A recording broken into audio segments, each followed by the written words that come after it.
आप सबका स्वागत है साथियों। आज बजट सत्र के प्रारंभ में मैं समृद्धि की देवी मां लक्ष्मी को प्रणाम करता हूं।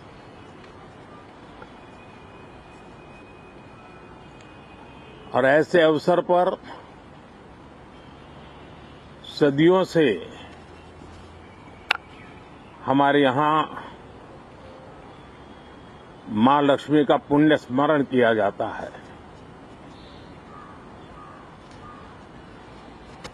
सिद्धि बुद्धि प्रदे देवी, सिद्धि बुद्धि प्रदे देवी, भुक्ति मुक्ति प्रदायिनी, भुक्ति मुक्ति प्रदायिनी, मंत्र मूर्ते सदा देवी, मंत्र मूर्ते सदा देवी, महालक्ष्मी नमोस्तुते, महालक्ष्मी नमोस्तुते। मां लक्ष्मी हमें सिद्धि और विवेक देती है, समृद्धि और कल्याण भी देती है। मैं मां लक्ष्मी से प्रार्थना करता हूं कि देश के हर गरीब एवं मध्यम वर्ग समुदाय पर मां लक्ष्मी की विशेष कृपा रहे। साथियों, हमारे गणतंत्र के 75 वर्ष पूरे हुए हैं।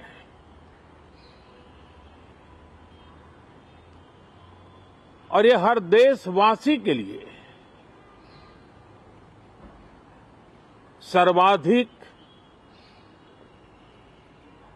गौरवपूर्ण है और विश्व के लोकतांत्रिक जगत के लिए भी भारत का ये सामर्थ्य अपनी एक विशेष स्थान बनाता है। साथियों, ये देश की जनता ने मुझे तीसरी बार ये दायित्व दिया है और इस तीसरे कार्यकाल का ये पहला पूर्ण बजट है।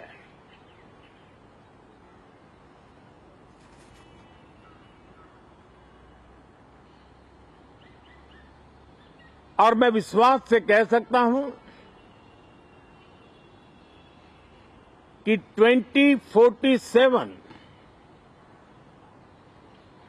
जब आजादी के 100 साल होंगे, विकसित भारत का जो संकल्प देश ने लिया है, ये बजट सत्र, ये बजट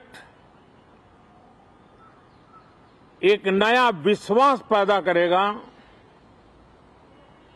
नई ऊर्जा देगा कि देश जब आजादी के 100 साल मनाएगा तब विकसित होकर रहेगा। 140 करोड़ देशवासी अपने सामूहिक प्रयास से इस संकल्प को परिपूर्ण करेंगे। तीसरे टर्म में हम मिशन मोड में देश को सर्वांगीण विकास की दिशा में, चाहे वो भौगोलिक रूप से हो, सामाजिक रूप से हो या आर्थिक भिन्न भिन्न स्तर के संदर्भ में हो, हम सर्वांगीण विकास के संकल्प को लेकर के मिशन मोड में आगे बढ़ते जा रहे हैं। इनोवेशन, इंक्लूजन और इन्वेस्टमेंट, ये लगातार हमारे आर्थिक गतिविधि के रोड मैप का आधार रहा है। इस सत्र में हमेशा की तरह कई ऐतिहासिक बिल पर सदन को चर्चा होगी और व्यापक मंथन के साथ वो राष्ट्र की ताकत बढ़ाने का काम करने वाला कानून बनेंगे।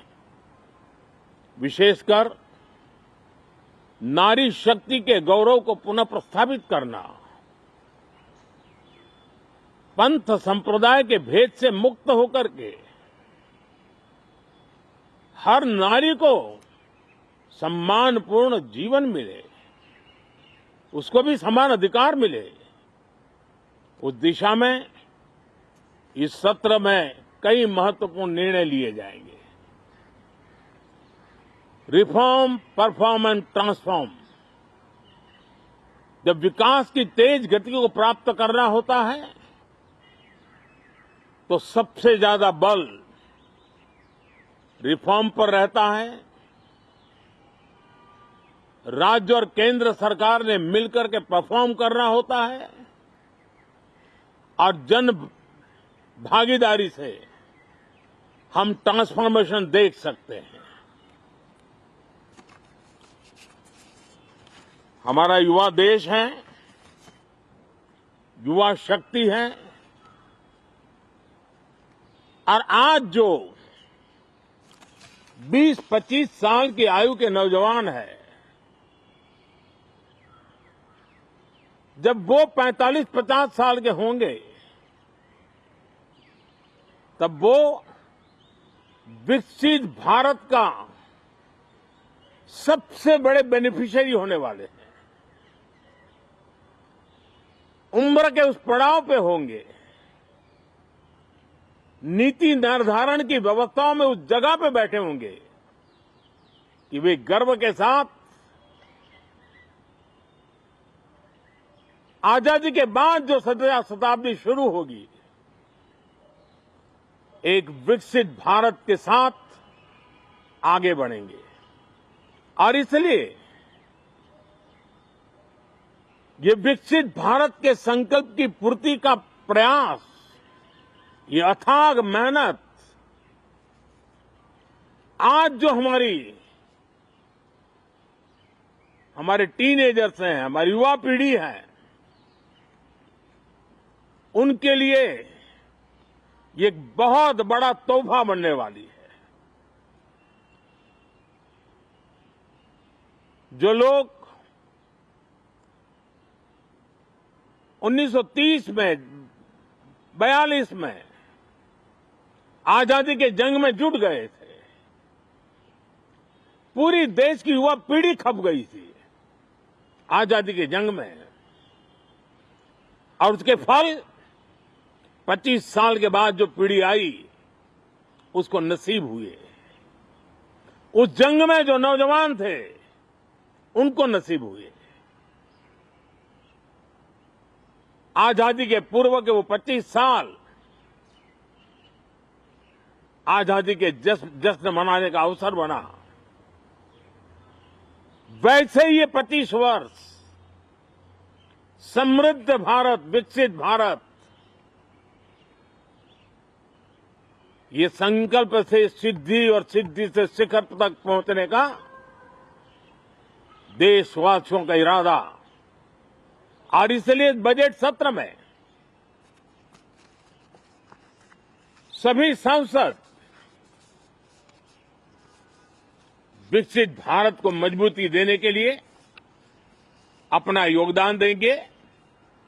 विशेष करके जो युवा सांसद है उनके लिए तो सुनहरा अवसर है क्योंकि वो आज सदन में जितनी जागरूकता, जितनी भागीदारी बढ़ाएंगे और विकसित भारत के जो फल है वो तो उनकी नजर के सामने देखने को मिलने वाले हैं। और इसलिए युवा सांसदों के लिए एक अनमोल अवसर है। साथियों, मैं आशा करता हूं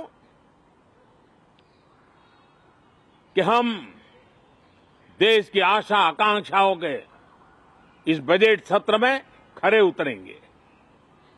साथियों, आज एक बात आपने जरूर नोट की होगी, मीडिया के लोगों ने तो जरूर करनी चाहिए। शायद 2014 से लेकर अब तक शायद ये पहला